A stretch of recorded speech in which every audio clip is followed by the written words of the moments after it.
Hare Krishna, Krishna Krishna, Hare Hare, Hare Rama, Rama Rama, Hare Hare. नमो ओं विष्णुपादाय कृष्णप्रेष्ठाय भूतले श्रीमते भक्तिविकासस्वामिनितनाय। नमो ओं विष्णुपादाय कृष्णप्रेष्ठाय भूतले श्रीमते भक्तिवेदान्तस्वामिनितनाय। नमस्ते सारस्वते देवे गौरवाणी प्रचारिणे निर्विशेषशून्यवादी पाश्चात्यदेशकारिणे। जय श्री कृष्ण चैतन्य प्रभु नित्यानंद श्री अद्वैत गदाधर श्रीवासादि गौरभक्तवृंद।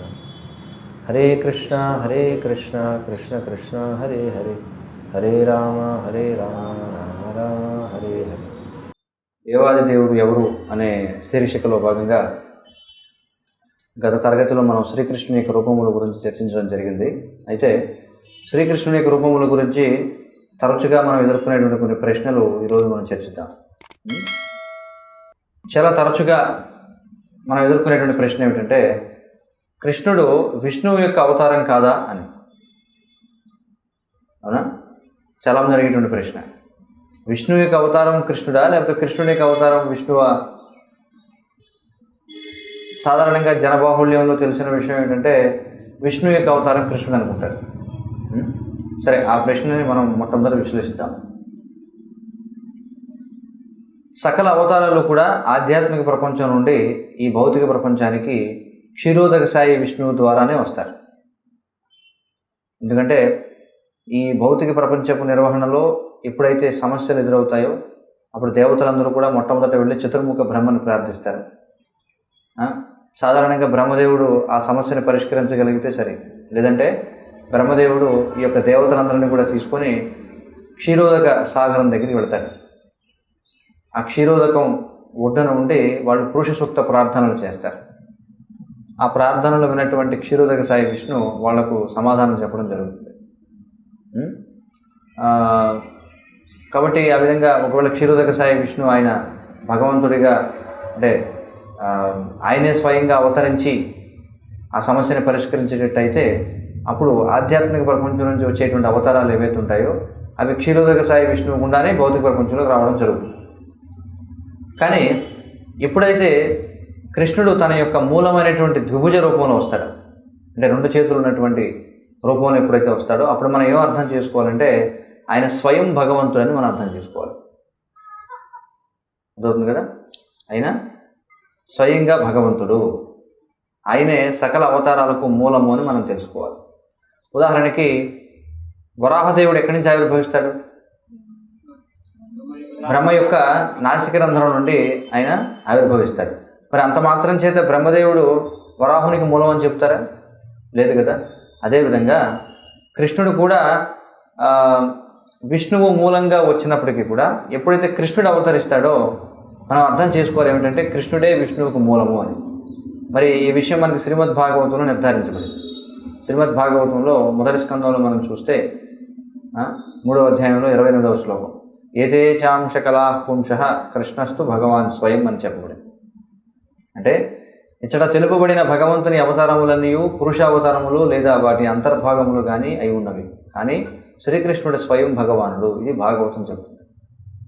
ఎందుకంటే మనకి ఈ శ్లోకంలో, ఈ శ్లోకానికి ముందు శ్లోకం ఏదైతుందో లేదా ఈ భగవంతుని యొక్క సుమారుగా 22 అవతారాల గురించిన వర్ణన ఉంటుంది మనం శ్రీమద్ భాగవతం ప్రథమ స్కందంలో చూస్తే.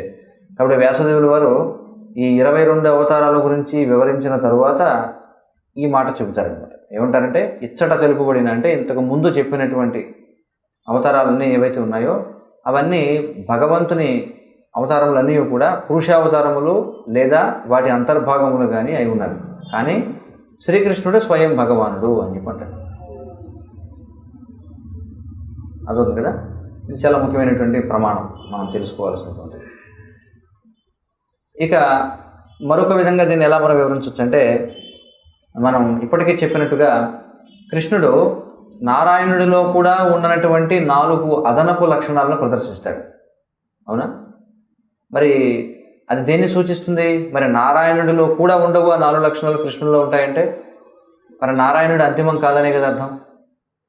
ఇది మనకు ఒక ప్రమాణం. ఏమిటా 4 లక్షణాలు అదనంగా ఉండేవి? లీలా మాధుర్యం, ప్రేమ మాధుర్యం, వేణు మాధుర్యం, రూప మాధుర్యం. వీటి గురించి మనం ఇప్పటికే చర్చించాం. కాబట్టి 4 కృష్ణుడిలోనే ఉంటాయి, నారాయణుడిలో కూడా ఉండవు. మనకి భక్తిర సామర్థ్య సింధువులో ఈ విధంగా చెప్పారు. సిద్ధాంతతత్వ వేదే అపి శ్రీశ కృష్ణ స్వరూపయో రసేనోత్కృష్యతే కృష్ణ రూపం ఏష రసస్థితి అని చెప్పారు. ఆధ్యాత్మిక సాక్షాత్కారానుసారం నారాయణుడు మరియు శ్రీకృష్ణుడి రూపములలో ఏ వ్యత్యాసము లేనప్పటికీ శ్రీకృష్ణునిలో మాధురి రసం ఉండుట వలన ఆయన ఆకర్షణలో నారాయణుడిని మించినవాడు. ఇది మాధుర్య రసము యొక్క సారాంశము కదా. అంటే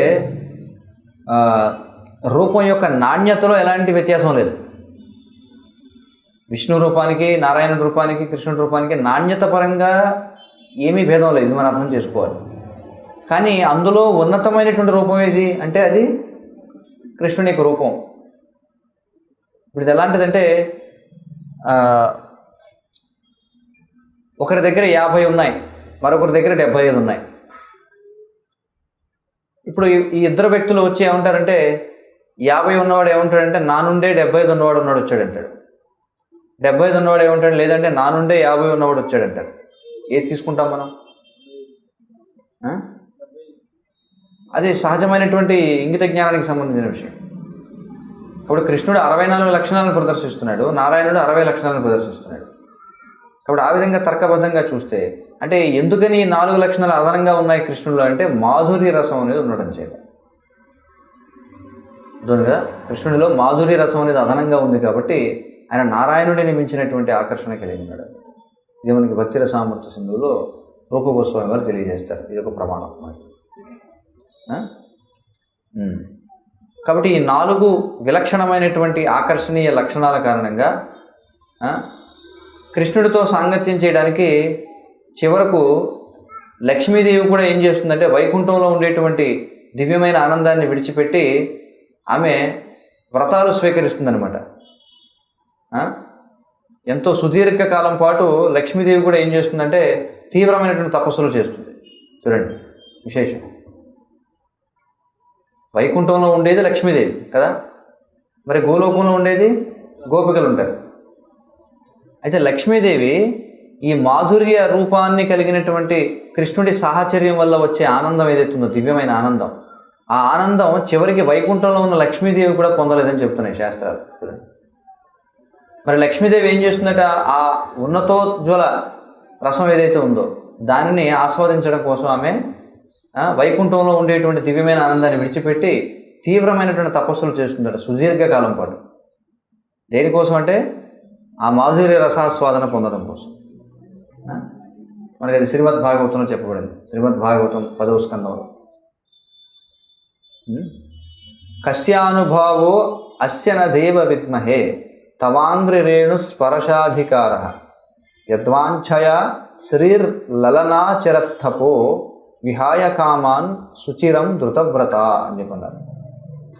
ఓ పురుషోత్తమ, కాళీయ సర్పమునకు నీ పాదపద్మముల ధూళిని స్పృశించు మహద్భాగ్యము ఎలా కలిగినదో మాకు తెలియకున్నది. ఈ భాగ్యము కొరకు భాగ్యదేవత అన్ని కోరికలను విడిచి ఎన్నో దశాబ్దాలు తీవ్ర తపస్సును చేసెను. చూడండి, గోపికలు ప్రార్థిస్తున్నారు. ఏమంటున్నారు వాళ్ళు? మరి లక్ష్మీదేవికి కూడా దొరకనటువంటి భాగ్యం. చూడండి, లక్ష్మీదేవికి నారాయణుడి యొక్క పాదసేవ లభిస్తుంది, కానీ కృష్ణుడి యొక్క పాదసేవ లభిస్తుందా? లేదు. మరి ఈ కాళీయుడు ఏం పుణ్యం చేశాడు, ఏం చేశాడని అడగకుండానే నువ్వు ఆయన యొక్క శిరస్సులపై నృత్యం చేశావు. చాలా విశేషమైనటువంటిది ఇది. ఎందుకని లక్ష్మీదేవి కూడా దొరకటం లేదు నీ యొక్క పాదపద్మ సేవ. మరి అలాంటిది కాళీయుడికి ఎలా దొరికింది అసలు? మాకు తెలియటం లేదని చెప్పి అంటున్నారు. అంటే ఈ శ్లోకం ద్వారా మనకి ఏమర్థం అవుతుంది? లక్ష్మీదేవి కూడా ఏం చేస్తుందట, ఈ భాగ్యము కొరకు అన్ని కోరికలను విడిచి ఎన్నో దశాబ్దాలు తీవ్ర తపస్సును చేసిందట. చూడండి, దేనికోసం అంటే గోలోక వృందావనంలోకి ప్రవేశించడం కోసం. ఇది మనకి భాగవతంలో చెప్పారు. ఇక మళ్ళీ మనకి 10వ స్కంధంలోనే 47వ అధ్యాయంలో 60వ శ్లోకంలో ఈ విధంగా చెప్పారు. చూడండి, శ్రీకృష్ణుడు గోపికలతో రాసలీలా నృత్యం చేయు సమయమున గోపికలు శ్రీకృష్ణుడి చేత కౌగలించుకొనబడెను. ఈ ఆధ్యాత్మిక దివ్యాకాశము భాగ్యదేవతకు కానీ మరి ఏ దేవికైనాను కలుగలేదు. చూడండి ఏమంటున్నారు. గోపికలకు రాసనృత్యం చేసినప్పుడు కృష్ణుడు కౌగలించుకున్నాడు కదా, కాబట్టి ఆధ్యాత్మిక అవకాశం ఏదైతే ఉందో, దివ్యమైన అవకాశం, అది భాగ్యదేవత అంటే ఎవరు? లక్ష్మీదేవికి కానీ మరి ఏ దేవికి కూడా దొరకలేదని చెప్పి అంటున్నారు. అంటే ఇవన్నీ కూడా దేని సూచిస్తున్నాయి? ఇక్కడ నారాయణుని యొక్క సాహచర్యం లక్ష్మికి ఎప్పుడూ ఉంటుంది. మరి లక్ష్మి కూడా దొరకలేదంటే ఖచ్చితంగా ఇది ఉన్నతమైనటువంటిదే కదా అర్థం. అందుకోసం మనం ఇది చర్చిస్తున్నాం అన్నమాట. కాబట్టి గోపికలు ఎవరైతే ఉన్నారో, కృష్ణుని యొక్క నిత్యమైన సాంగత్యంలో ఉండే అమృతాన్ని ఆస్వాదించే గోపికలు ఎవరైతే ఉన్నారో, వాళ్ళు కృష్ణుడితో తమ సాంగత్యం విషయంలో సంపూర్ణంగా వాళ్ళు సంతృప్తి చెంది ఉంటారు. కానీ వాళ్ళు ఎన్నడూ కూడా నారాయణుని రూపం పట్ల ఆకర్షణ కలిగి ఉండరు. చూడండి, మరి ఇది కూడా దేనిని సూచిస్తుంది? కృష్ణుని యొక్క ఆధిక్యాన్ని సూచిస్తుంది. ఇది కూడా ఉదాహరణకి రాసనృత్యం సమయంలో ఏమవుతుంది? కృష్ణుడు ఉన్నటువంటి మాయమవుతాడు, గోపికలు అంతా వెతుకుతూ ఉంటారు, మధ్యలో ఉన్నటువంటి నారాయణుడిగా ప్రత్యక్షం అవుతాడు కృష్ణుడు. కానీ గోపికలు ఏం చేస్తారు? ఒక ప్రణామం చేసేసి వెళ్ళిపోతారు అంతే. అంటే కారణం ఏమిటి? అంటే నారాయణుడి రూపం పట్ల కూడా గోపికలకు ఆకర్షణ లేదంటే మరి కృష్ణుని యొక్క రూపం ఇంకా ఉన్నతమైందనేగా అర్థం. మరి ఉన్నతమైనటువంటి రూపం ఉన్నవాడిని మూలమైన వాడిగా పరిగణిస్తాం. అందుకే మనం ఏమంటున్నాం? కృష్ణుడు ఆయన అవతారి అని చెప్పి, ఆయన నుండే సకల అవతారాలు వస్తున్నాయి అని చెప్పి అంటున్నాం. ఇక మరొక విధంగా చెప్పాలంటే మనకి బ్రహ్మాండ పురాణంలో ఈ విధంగా చెప్పబడింది. అంటే అన్ని కోణాల నుంచి మనం విశ్లేషణ చేస్తున్నాం. ఒకటి, భాగవతంలో వ్యాసదేవులు వారు చెప్పారు, అన్ని అవతారాలు వస్తాయి కానీ కృష్ణుడు వచ్చినప్పుడు ఆయన స్వయంగా భగవంతుడని తెలుసుకోవాలని చెప్పన్నారు. తర్వాత మనకి ఇంకేం చెప్పారు? 64 లక్షణాలు కృష్ణుడిలో ఉంటాయి, 60 లక్షణాలు విష్ణువులో ఉంటాయి. అంటే 4 లక్షణాలు కృష్ణుడిలో అధికంగా ఉంటాయి. ఇది ఒక విధానం చెప్పడంలో.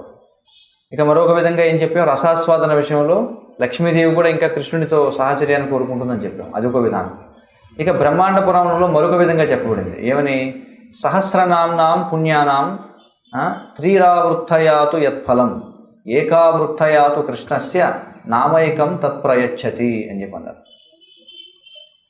కేవలం ఒక్కమారు శ్రీకృష్ణుని నామం ఉచ్చరించినందువలన 3000 విష్ణు సహస్రనామములను ఉచ్చరించిన ఫలము కలుగుతుంది, బ్రహ్మాండ పురాణంలో చెప్పబడింది. కాబట్టి ఇది మరొక విధంగా విశ్లేషించడం. ఇది కూడా దేనిని సూచిస్తుంది? కృష్ణుని యొక్క ఆధిక్యాన్ని సూచిస్తుంది. అర్థవుతుంది కదా?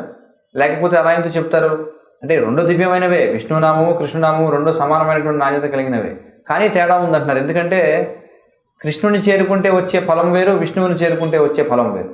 అంటే ఫలం వేరంటే ఏ విధంగా వేరు? రసాస్వాదనలో వచ్చేటువంటి తేడా అన్నమాట. అదవుతుంది కదా? ఇది బ్రహ్మాండ పురాణంలో చెప్పబడింది. ఇక తర్వాత మనకి బ్రహ్మ సంహితలో చెప్పారు. చూడండి, గోలోకనాంని నిజధాంని తలేచతస్య దేవీ మహేష హరిధామసు తేషు తేషు. అన్ని లోకములకు దిగువన ఉన్నది దేవీధామం, అంటే భౌతిక ప్రపంచం. మనం ఎవరి ధామంలో ఉన్నాం ఇప్పుడు? దేవీధామంలో ఉన్నాం. అంటే దేవీధామం అంటే ఇది ఎవరిది ధామం? దుర్గాదేవిది. ఇది అర్థవుతుంది కదా? ఆ పైన ఉన్నది మహేషధామం. మహేషధామమునకు పైన ఉన్నది హరిధామం. హరిధామము అంటే వైకుంఠం. ఈ ధామములన్నింటికీ పైన ఉన్నది శ్రీకృష్ణ నివాసమైన గోలోకము. ఇది మనకి బ్రహ్మ సంహితలో చెప్పబడింది. దీన్ని బట్టి కూడా మనకి ఏమర్థం అవుతుంది? కృష్ణుని యొక్క రూపం ఉన్నతమైనది, కృష్ణుని యొక్క నామం ఉన్నతమైనది, కృష్ణుని యొక్క ధామము ఉన్నతమైనది. ఇక కృష్ణుని యొక్క రూపలక్షణాలు కూడా ఉన్నతమైనవి కదా, మనం అన్నీ చూసాం. కాబట్టి ఆ విధంగా కృష్ణుని యొక్క రూపము, ఆయన యొక్క గుణాలు, ఆయన యొక్క నామము, ఆయన యొక్క ధామము, ఇవన్నీ కూడా విష్ణువుకు సంబంధించినటువంటి నామరూప గుణలీలల కంటే ఉన్నతమైనవి అనేది మనం ఇప్పుడు మనకు అర్థమైనటువంటి విషయం. అయితే అదే సమయంలో మనం అర్థం చేసుకోవాలి ఏమిటంటే విష్ణువు కృష్ణుడు ఇద్దరు కూడా ఐశ్వర్యంలో ఒక్కటే అని. మరి అంటే అలా అని చెప్పి విష్ణువు వేరా కృష్ణుడి నుంచి అంటే కాదు. ఇది అర్థం చేసుకోవాలి, ఇది ఎప్పుడూ గుర్తుంచుకోవాలి, ఇది మర్చిపోకూడదు. కృష్ణుడికి విష్ణువుకి తేడా లేదు, కానీ దివ్యమైనటువంటి తేడా ఉంది. అంతేగాని ఎప్పుడు కూడా అయితే పూర్తిగా విష్ణువుకి కృష్ణుడికి సంబంధం లేదని అనుకోకూడదు తప్పుగా. రెండు ఒకే రూపాలు, కానీ కృష్ణుని రూపం ఇంకా ఉన్నతమైనటువంటిదని అర్థం చేసుకోవాలి. ఇది ఈ విధంగా మనం ఎవరైతే ఈ అభ్యంతరం తెలుపుతారో, అంటే కృష్ణుడు కూడా విష్ణువు యొక్క అవతారమే కదా అంటారో, వాళ్ళకి మనం ఈ ప్రమాణాలన్నీ కూడా చూపించి చెప్పొచ్చు అన్నమాట. తర్వాత తరగతిలో మళ్ళీ మనం చర్చిద్దాం. ప్రశ్నలు సూచనలు ఉంటే చెప్పండి. శ్రీల ప్రభుపాదకి జయ. వంచాకల్పతరుభ్యశ్చ కృపా సింధుభ్యశ్చ పరితానాం పావనేభ్యో వైష్ణవేభ్యో నమో నమః. Hare Krishna, Krishna Krishna, Hare Hare, Hare